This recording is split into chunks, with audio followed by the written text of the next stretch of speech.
This is We the Sales Engineers podcast, show 197.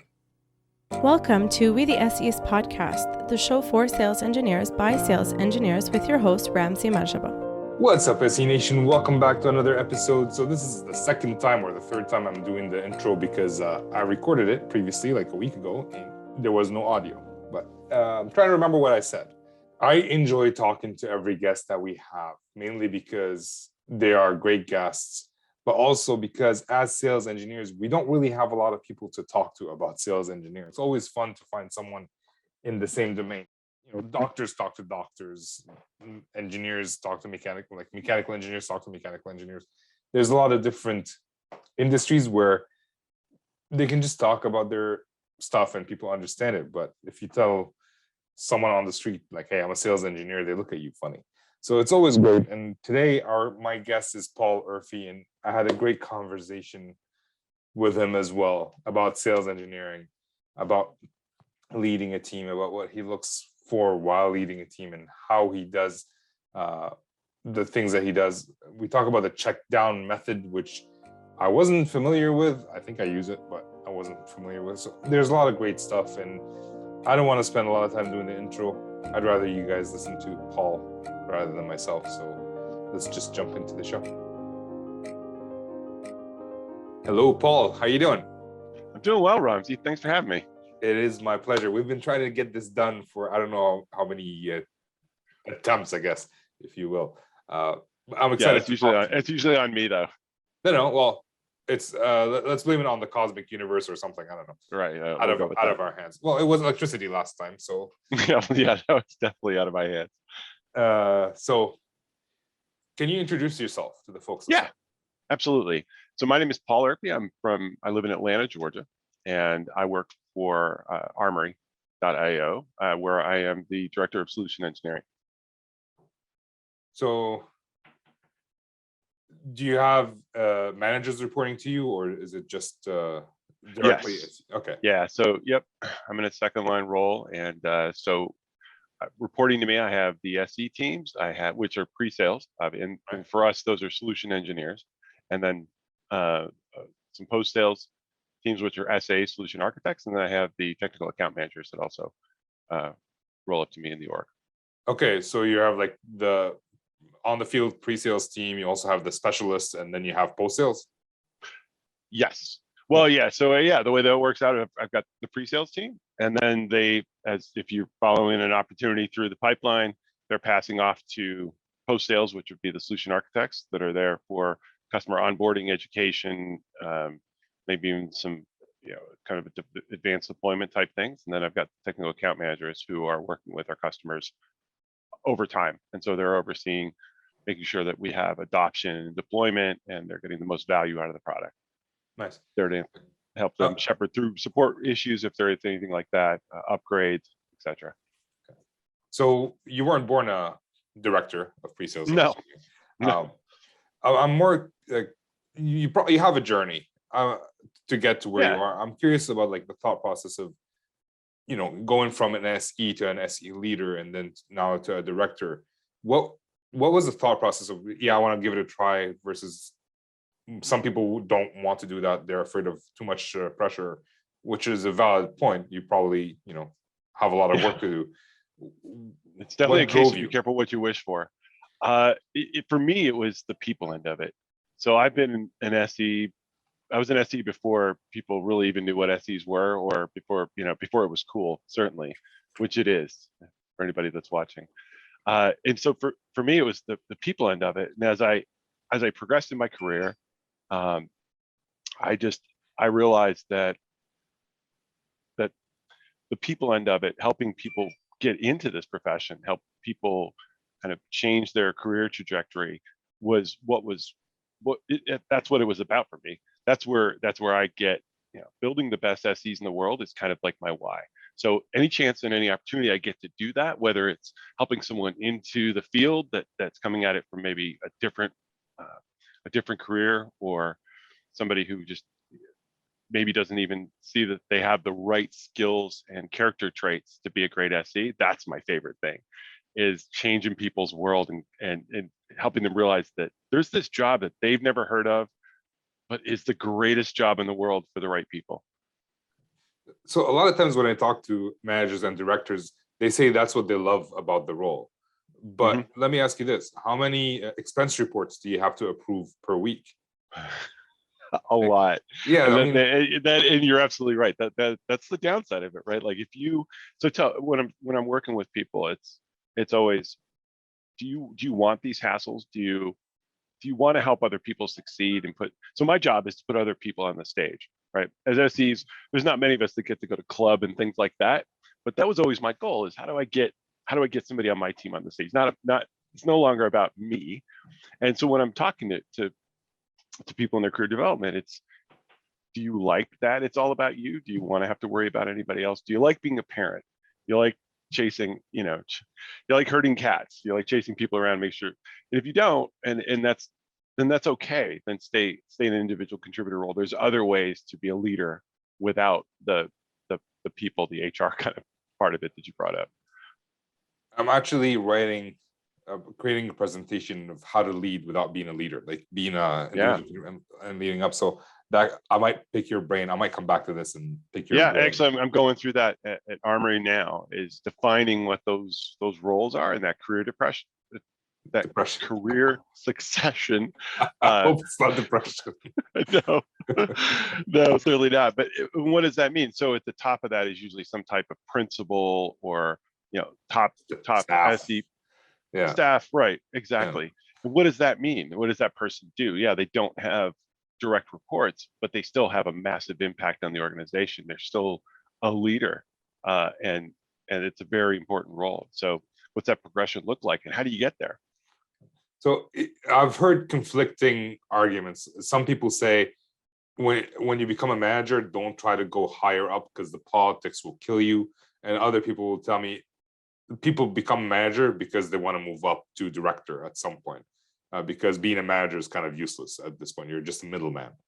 What are your thoughts around those two statements? Well, I think if you're going to get into leadership anywhere, you're going to be faced with those politics. And if the politics are why you're getting into it, then you're probably in the wrong. You're in the wrong profession. It has to be about the people first.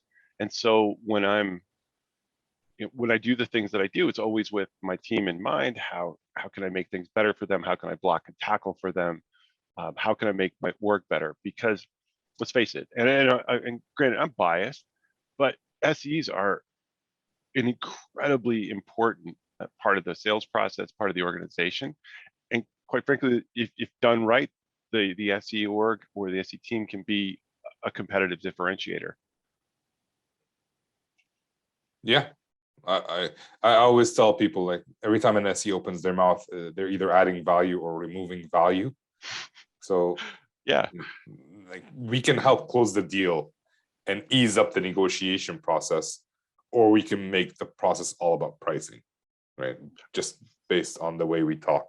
Absolutely. Well, right. And I think that's been the big change in the SE profession over the past 10 years or so, is the realization that we aren't just resources that someone takes off a shelf. And I always have that image in my mind of the old, organ grinder with the monkey, and the organ grinder starts grinding, turning the crank, and the organ plays, the monkey dances, and then he stops. And that's how it used to feel to be an SE. Was, hey, can you come here and show up and do a demo?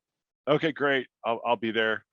No context, no strategy, no, just come in and show up and throw up. And we all agree that's a horrible plan. That's a bad, it's a demo crime. And we don't want to do that. So what does it mean to be a partner in that process? What does it mean to help really define the technical value that a product is going to bring to a customer? And that's the art of being an SE, is building champions and establishing that trust and that credibility, and helping the customer achieve technically what they want to achieve so that they can achieve the business outcome.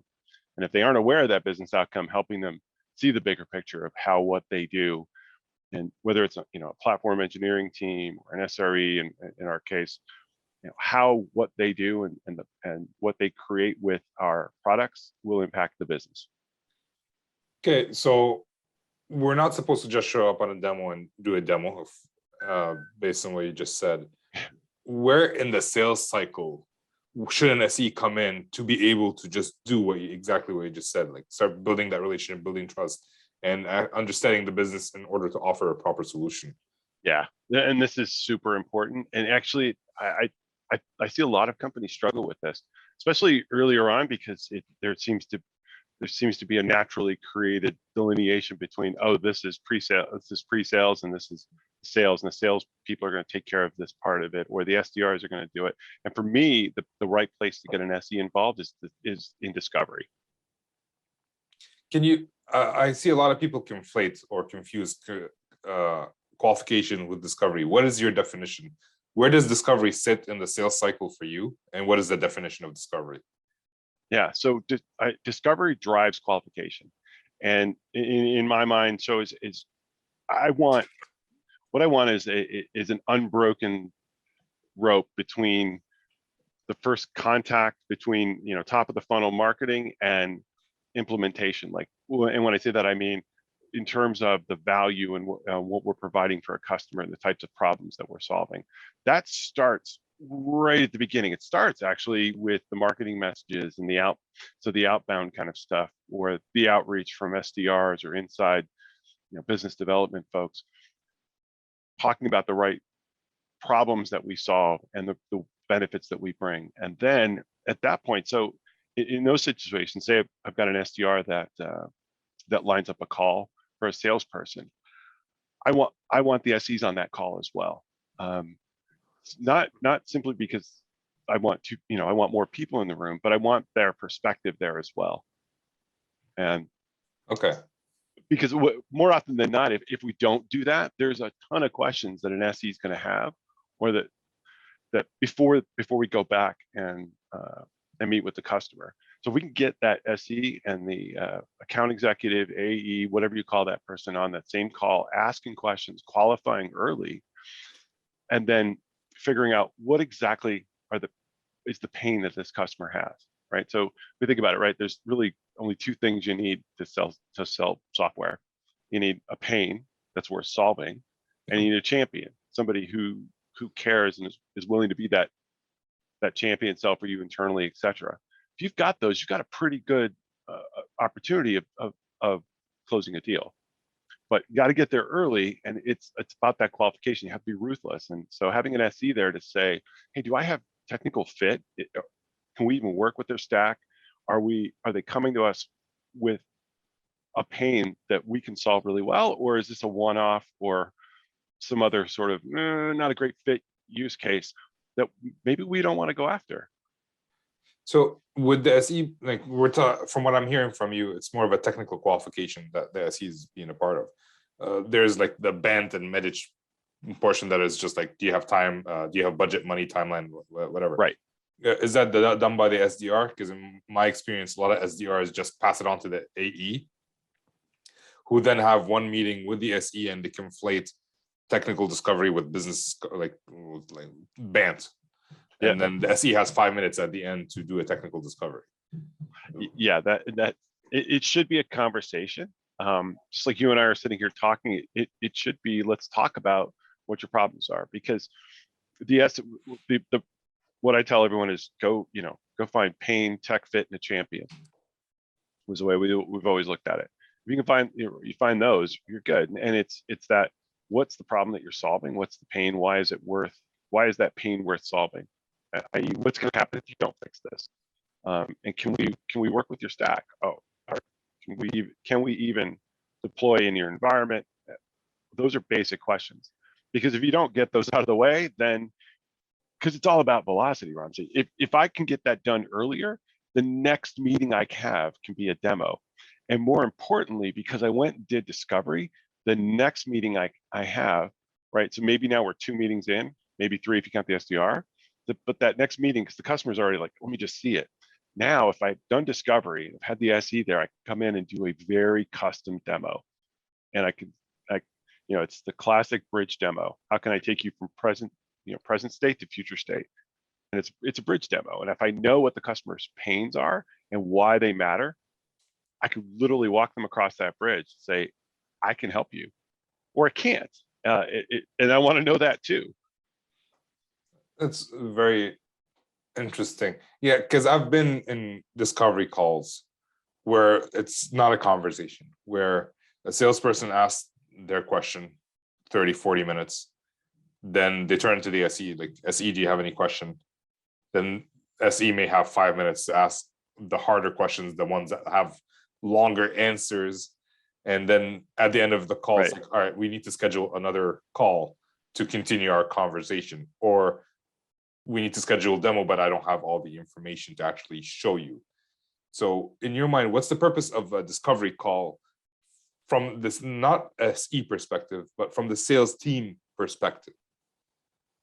Well, the purpose is qualification. It's plain and simple. We want to make sure that this is something that we even want to continue a conversation on. And I will say this too, is one of the most valuable things that the account team as a whole can do is prepare for that call prior to that. And that means going out and reading 10Ks, going searching the web, trying to find out as much about these individuals that you're meeting with, and the company, and any problems they might be having, so that you can come in already prepared. Number one, that's going to impress the heck out of the customer or the prospect. Number two, it's going to put you further along. You're not asking a bunch of basic questions like, hey, what's going on? Any problems there? You already come in saying, hey, Ramsey, I noticed your company XYZ Corp had a massive outage last week when you tried to deploy some new software. Can you talk to me about that? What was the impact of that? And you're just furthering that conversation. I just wrote I recorded a video yesterday all about discovery calls. I knew what I was going to talk to you about it, but I completely forgot, honestly. So for me, the purpose of a discovery call isn't just necessarily qualification. It's basically uncovering the business problem and making sure that we have a technical fit, but then understanding exactly what I need to show in the demo to prove to the customer. Right. And like, basically that's what you're doing. And what you're saying, if I understand correctly, a discovery call doesn't start in the meeting. It starts before the meeting by doing all that research. Realistically speaking, how many times have you seen account managers or SEs actually do that research ahead of time so that they can come in and talk to the customers? Not nearly enough.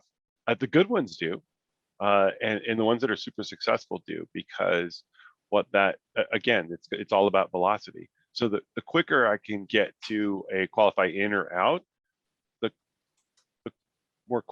quicker I can get to another opportunity that might be a better fit. And we see this problem a lot, obviously, with newer teams or newer sales reps that just want to grab onto the first thing that looks good. They don't want to throw something away or qualify something out, or maybe move it to a back burner. But that's what you've got to do, because your qualification and your discovery, it's got to be ruthless, because you're looking for the person that has the problem that you can solve. It's pretty basic sales, but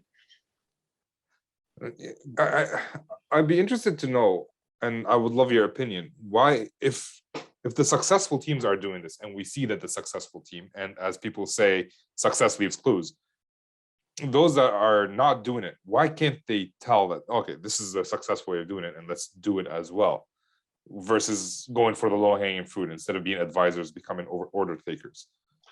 I think it's just experience. Okay. I think it's just experience, and as leaders, we need to guide people through that, help them be there, and that's where being on calls with newer teams, giving that feedback and driving the right behavior comes in is so important, because otherwise people will just continue to take the path of least resistance. They're going to go for the easy answer. Of course, they're going to grab the low-hanging fruit. And it's like that in questioning, right? So questioning is such an important skill. It's easy to stop at the first question and say, "Oh, I understand." Do you? Have you continued to dig down to understand the real why? That's a hard skill, but absolutely essential if you're going to be successful, because the better you get at that, and therefore discovery, the higher your close ratio is going to be, the more tech wins you'll achieve, the fewer bad POCs or POVs you'll get into. Because when you look down, if we look at the data and we say, why did we get into that POC that took us 6 months and went nowhere? Well, because we missed the signs at the beginning that said, don't do this. It's I used to hate it when I go meet a customer on my own without my salesperson. And then I come back, I thought, hey, salesperson, they want this, this, and that. They're looking for a quote, they're looking for this or that. And then he starts asking me questions that I didn't have answers to. It's like, wait, I'm the SE. I'm supposed to be asking the hard questions. Why are you asking me these hard questions? Hold on. That's not how it's supposed to work. And I learned a lot from that. Just, basically for things that I thought were obvious. Right. He didn't have the answer. And then when he'd ask me, and like, I think it's that, but I'm not sure. Yeah, again, and that's why it's so important to have both the account executive and the SE in the room, because you're coming at the problem or you're approaching the prospect from two very different places, and both individuals, both roles need their answers. And the better you get, I used to jokingly refer to reps that I worked with when I was an SE is my work wife, because we were so close. We got to a point where we'd finish each other's sentences. I knew where they were going to go. They knew where I was going to go.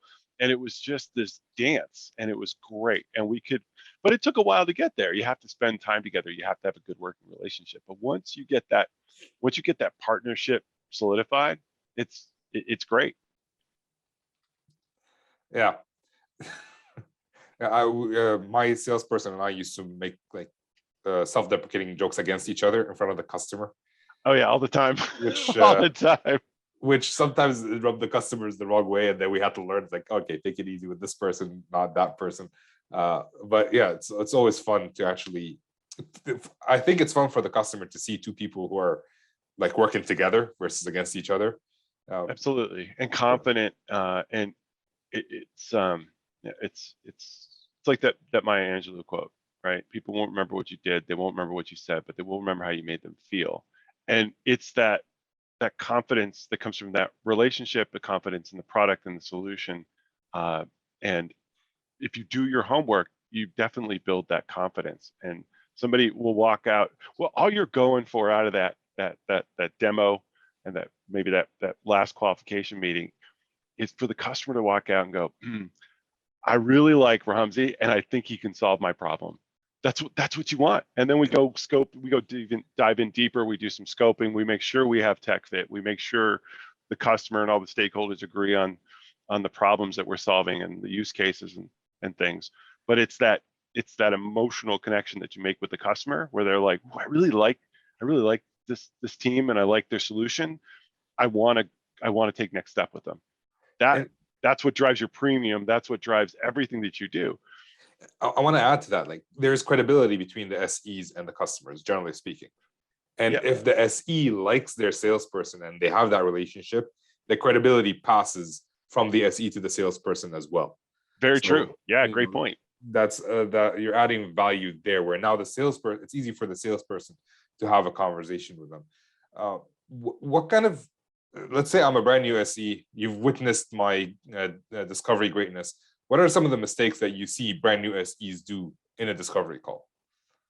Yeah, so I think first and foremost is questioning, just general questioning skills, not digging deep enough.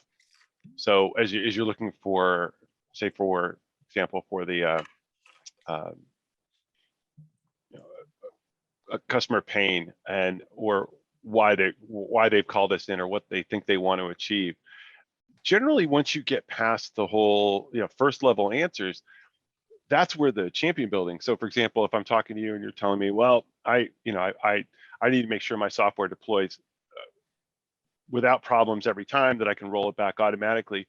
Well, great. Well, it's why is that important? And you could tell me a bunch of the needs of the business, who we're trying to grow, but somewhere underneath there's a personal why for Ramzi, and I want to find out what that is. Whether do you want to grow your career? Do you want to look good to your boss? Do you want do you want to stop getting woken up in the middle of the night when a deployment breaks and you've got to manually roll it back? Understanding that why and helping the person is a big part of it too. So I see SEs kind of stop short a lot. I think another piece of it is that even though I think they probably know and are have a seat at the table, the confidence of maybe putting on that business hat isn't always there. And so I see some SEs just hang back like, I'm not going to have that discussion.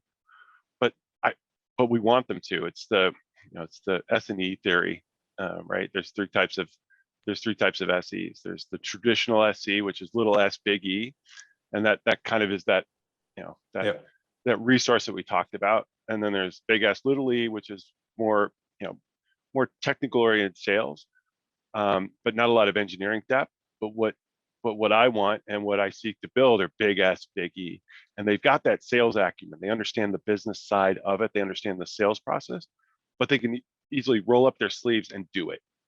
Yeah. That's the killer. That's the modern SE that we've all been hearing and reading about. That's the progression of our profession, if you will. That's what makes us valuable. So all right, I'm gonna come back to the big S and E. Just let me take a note. S and E, but the one thing that I see is for brand new SEs, I knew I had that issue with it. As soon as it got resistance from the customer, they didn't want to answer something. It's like, all right, I'm not touching this topic anymore. How do we overcome that? What tools do you give the SEs? Are you speaking of in terms of handling difficult customer questions, or? Well, no, like let's say I'm having a discovery with you, and then I ask you, like, why is this important to you? And the response would be, well, because it's important, right? At which point the SE is like, oh, I pissed off the customer, and like I don't want to have anything to do with that. How there are ways around it. There are ways to figure it out, but how do you tell your SEs to deal, like, not to be afraid of resistance? Yeah, I think so. There's a couple different types of resistance, or things that come up out of that statement. One is I always have a conversation around core values. So one of my mentors introduced this to me, and it's a skill that blew me away. And you can Google it. It's called the click down technique. But what I try to do when I'm talking to people or people that are in my organization, anyone, is understand what their core values are. Because if you understand what someone's core values are, then you understand what is important to them, what makes them tick, what to gravitate towards, and what to stay away from. And that is clicking down. And what made me think of it was you just said, because it is, right? And that's the telltale sign. So if I'm clicking down, they call it the click down technique because it's kind of like a hyperlink, and you just keep clicking. So if you tell me that something's important to you, I might pick a word out of that and click down on it. Oh, why is telling the truth important to you? And you just keep clicking down, and you've gotten to the core value when somebody says, well, that's just the way it is. Honesty is just important to me, right? Well, whatever that might be. And then in your notes or mental note, you're like, okay, Ramzi, this is a core value, and it guides what I do. So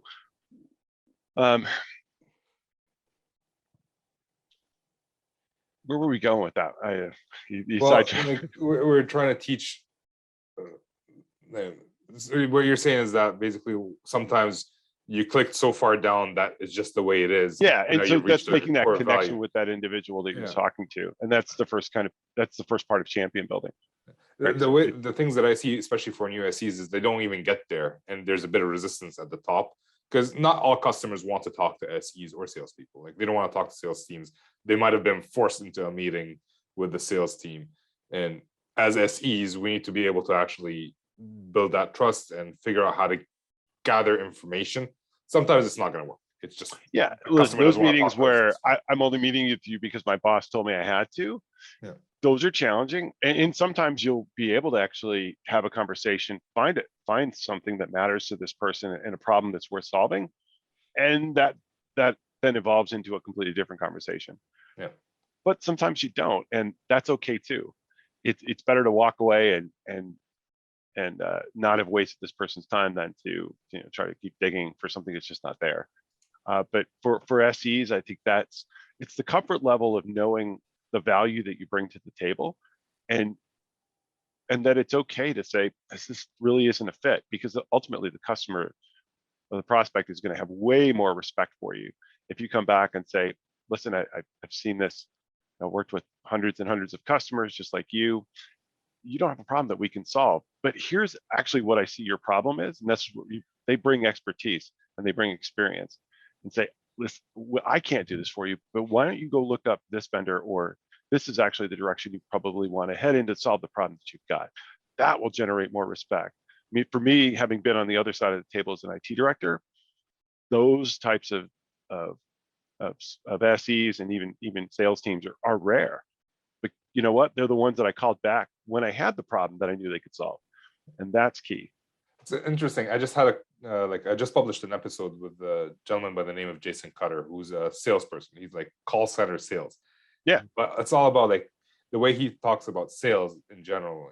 There's that pushy sales, like give me the PO sales, that are trying to get a PO and not solve a problem. Right. But there's others that are seeing sales as a service. Like my job is to service you. And even if we're in tough situations, if we can get that across, like I don't want to sell you just for the sake of selling you. I want to help solve your problem. That's my passion. And that tends to, like what you basically said, like I'm here to help. I'm here. Yeah. If you need me, like I'm here for you, and we can brainstorm stuff. It doesn't have to be anything related to what we're selling, but it would be nice if it was.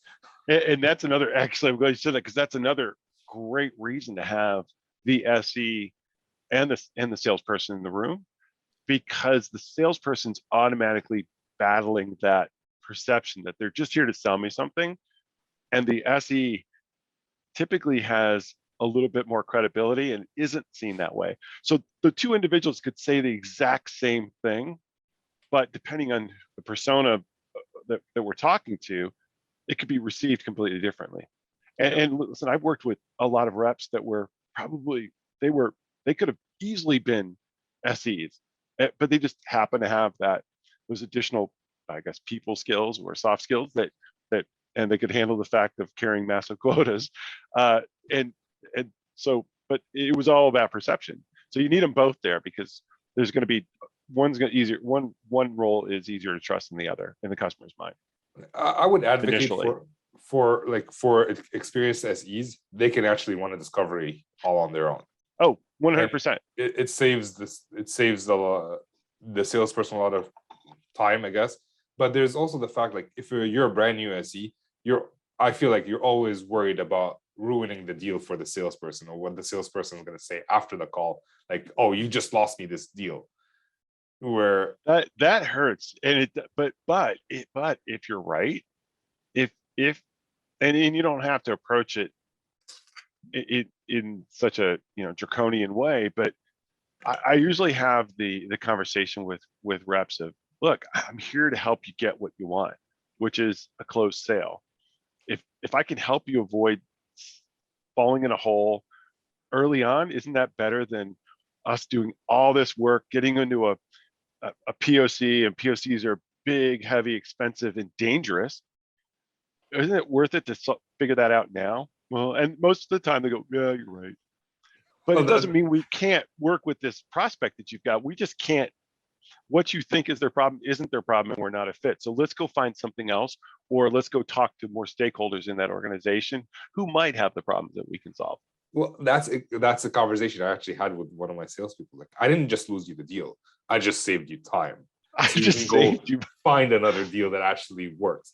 I mean, right? I can I build that relationship with the customer. I can stay in touch with them, so if they ever need something, we're top of mind.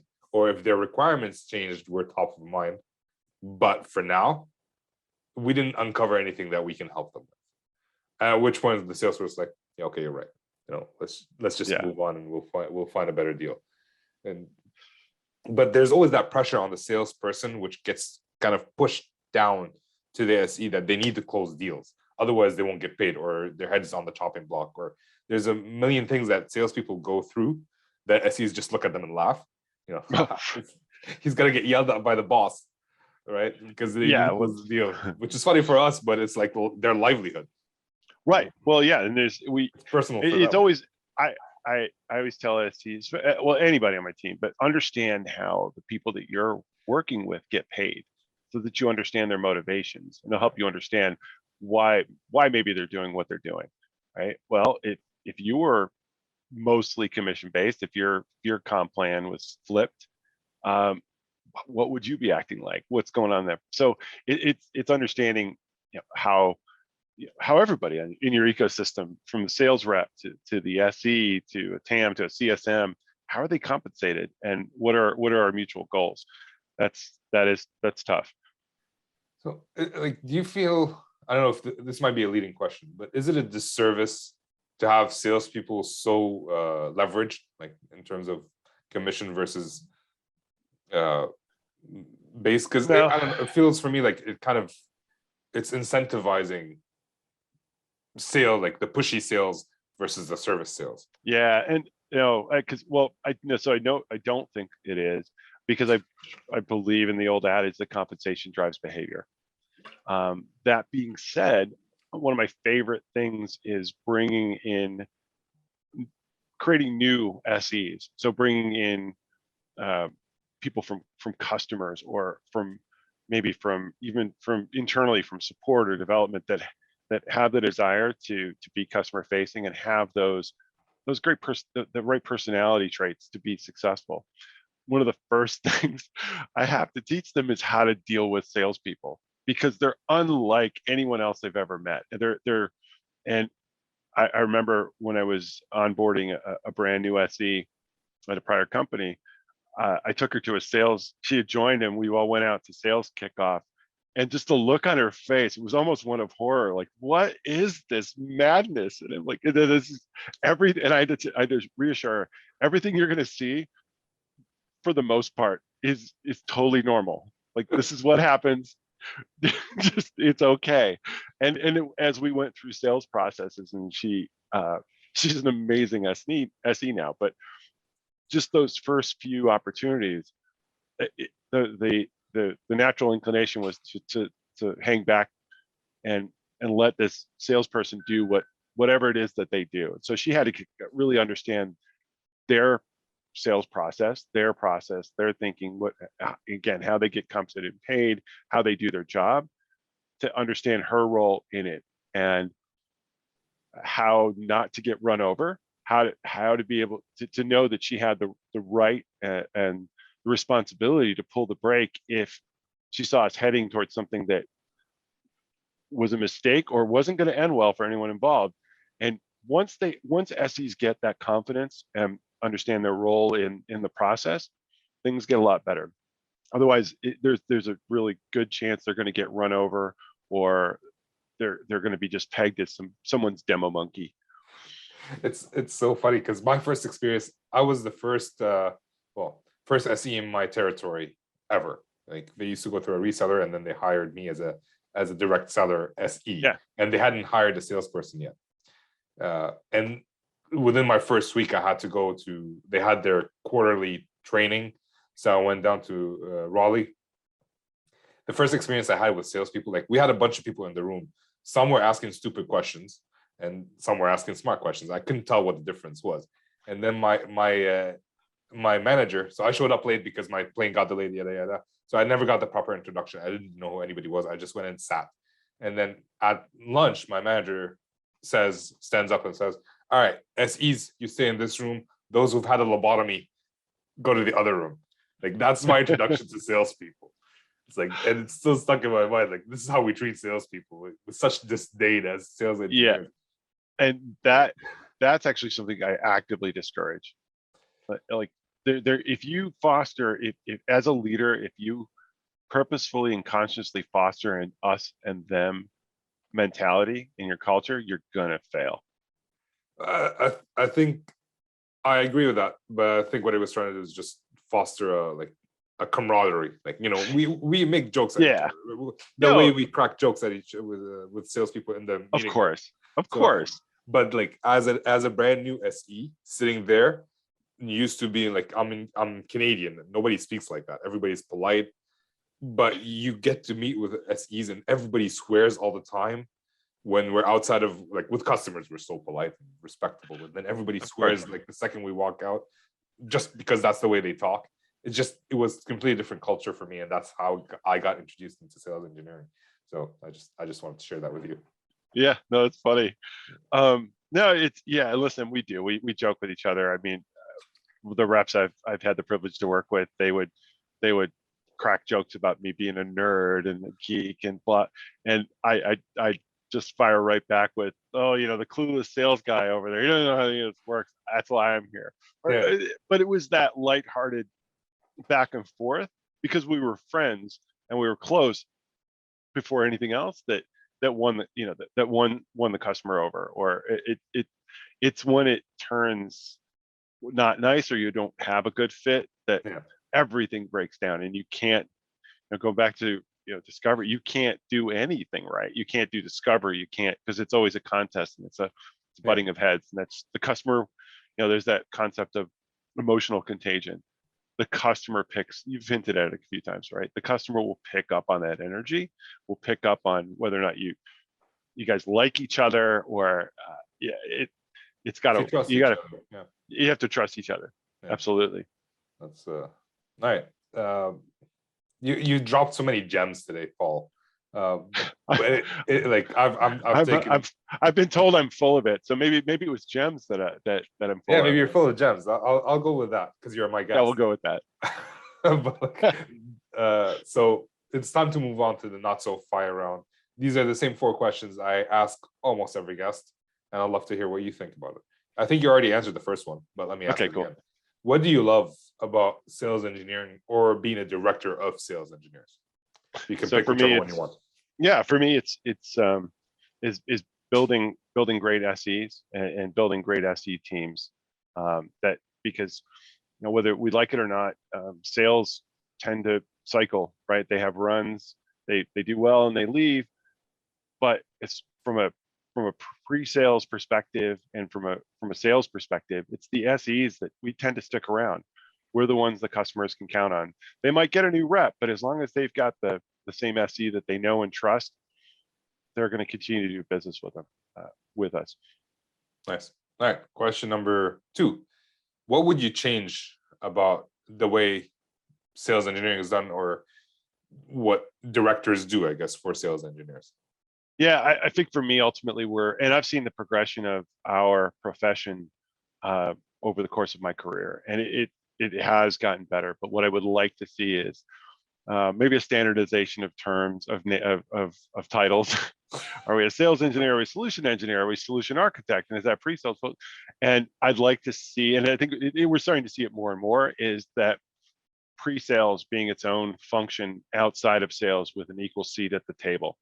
So I look at some of the most successful pre-sales organizations in the world, and they're extremely powerful and they're extremely impactful in their large organizations. So I'd really like to see that progression continue. Yeah, I would like to see that as well. All right. Question number 3. Is there a book or resource you would recommend to your brand new SEs on how to do a proper discovery? How to do a proper discovery? That's a great question. I'm trying to think of. I'm thinking of things like Demo to Win. I'm looking on my bookshelf. Yeah, on proper discovery, I think the most important skill is asking questions and understanding. It's all about people skills and soft skills. So one of the things that helped me a lot was actually going to things like Toastmasters and getting really comfortable and speaking in front of groups, and just having the ability to have a conversation. So I think asking questions and being willing to dig down and trying to intimately understand someone's problem is so much more important. But that has nothing to do with technology. Well, I mean, it does in the sense that hopefully where the space that you're speaking about. You've got some experience, you can establish credibility, but it's about asking questions, then shutting up and listening, and asking a few more questions.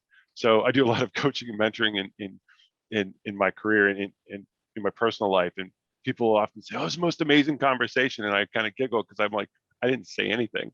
I just prompted you, or I asked you another question, and you talked the whole time. I just took notes. That's what you want, where you get the customer to go open up and just. I've been in interviews, like job interviews, where I'm being interviewed and I don't have to say anything.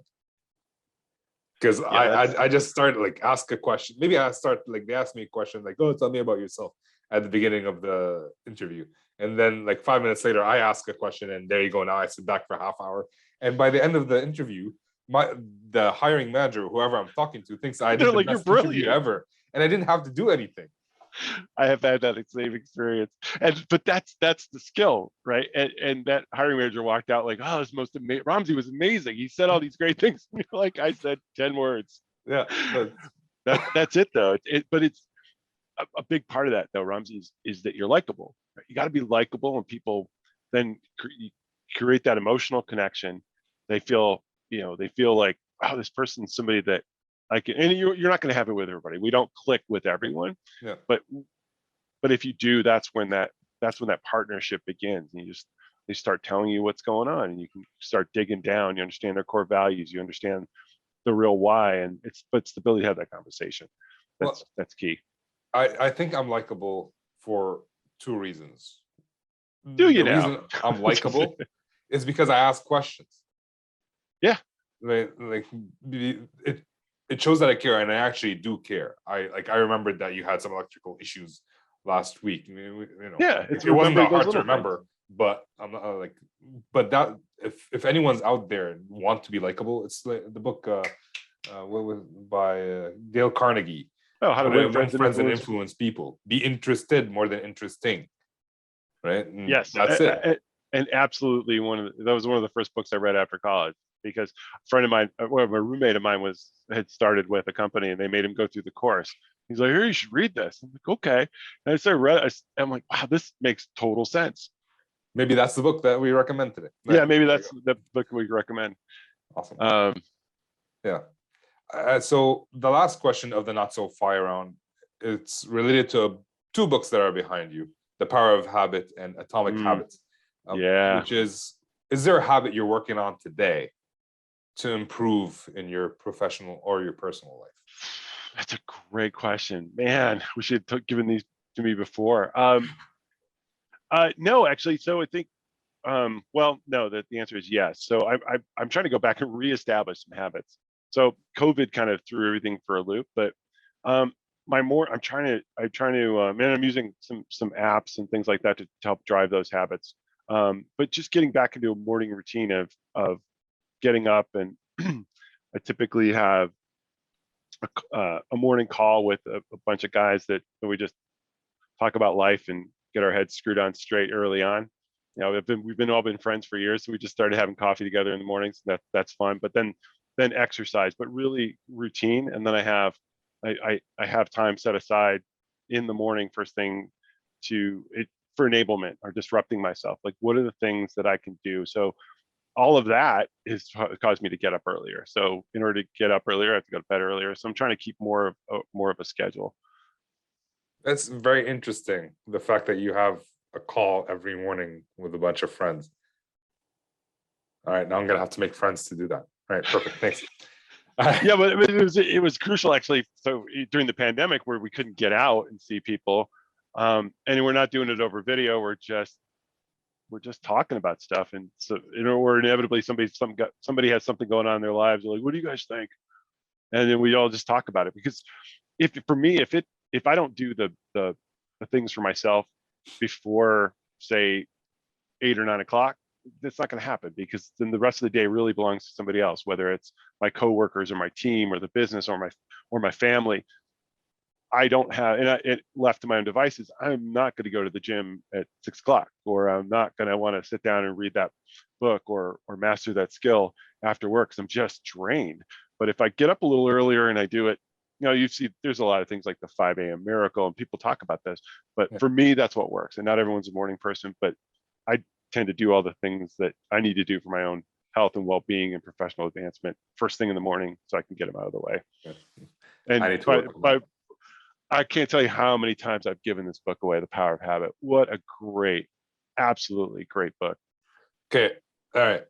Not really. Well, I guess it is related. Power of Habit or Atomic Habits? Is that Atomic Habits you have right next to it? It is, yeah.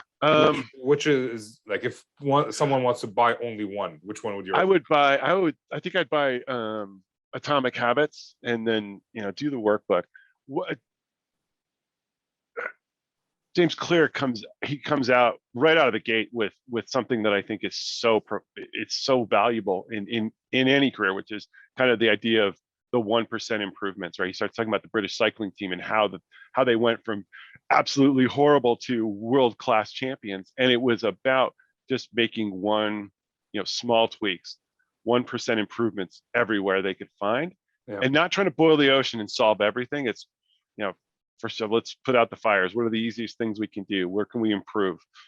By the end of it, they did amazing things, like painting their things white to make sure there aren't any dust. Right? Yeah. Sleep, carrying their pillows around. Like it was incremental, but it was compounding as well. So by the end of it, it was a lot. And that has huge relevancy to what we do as SEs and in pre-sales. Guess what? If we start scheduling a 15 to 20, 15, 30-minute prep call prior to discovery, we're going to do better. And we see this played out and that's why, for example, one of the things I'm working on at Armory is starting to put those, starting to gather data about our process, so we can look at the 1% type stuff. So we know when we do scoping meetings with a customer before we get into a POC, if we do 2 or more, we have infinitely better outcomes. We get more tech wins. There's less no decision default kind of scenarios. So the more we can find those little areas to tweak, dials to turn and levers to pull, that's good. And it's all 1% stuff. It's not huge, world-changing ideas here. We're just making small tweaks, and everybody just gets on board. The thing is getting everyone on board and making it a team event. Amazing. So are you guys hiring at Armory? And if you are, always, who would be a good candidate to apply? Yeah. So and it's I always, when I'm hiring, I'm always looking for 5 things, and people that know me or have worked with me before will recognize that it's intelligence, character, coachability, experience, and drive. And for me, the crucial stuff, the ones that are non-negotiable, are character, coachability, and drive. I love building SEs. So for someone coming into Armory, and if you don't know, Armory is a continuous delivery DevOps type solution, right? So I'm looking for someone that that has DevOps experience, probably a good bit of understanding of Kubernetes and deployment to Kubernetes, and then generally some type of cloud service, so AWS, GCP, or Azure. But really, I'm looking for those core technical capabilities, but that desire to be in front of the customer and that desire to solve problems. I noticed at first you didn't mention anything technical, but then you added 3 technical things, which were like, these are kind of the basics that you need. So yeah. So I guess we never got back to the big E. Okay, you're gonna have to come back at some point. Happy to. Amazing. So where can they reach out and connect with you, and where should they go to apply? You can please find me on LinkedIn. It's probably the easiest thing. And then head to armory.io and see our openings. So currently I'm looking for pre-sales engineers, which we call solutions engineers, and I'm looking for post-sales engineers, so solution architects. So depending on which side of that equation someone wants to be on, whether they want to actually dive in and deploy, they probably deploy and help customers get value from the product and get up to speed using a solution like Armory. And by the way, so for those of you out there that are in the space, Armory is the commercialization of open source Spinnaker. So we build on top of Spinnaker. Okay. So so if you have experience in Spinnaker, that would be great. But not necessary. But I did, I tacked those on because I'd rather have somebody with those core skill sets that comes from the DevOps space and can really take that consultative role on in a pre-sales environment specifically than somebody with a bunch of sales engineering experience or pre-sales engineering, but none of that technical depth. All right, cool, man. Well, I appreciate your time, Paul, and I'm looking forward to more conversations with you. Thanks, Ramsey. It's been fun. Pleasure. Thank you, Paul, for coming on. What are your thoughts around the conversation that we had today? Yeah, I mean, it was a great show. Paul was fun to talk to, and I've talked to him several times since this show because he's just fun to talk to. And yeah, I will see you guys next time. With that, this is me signing off.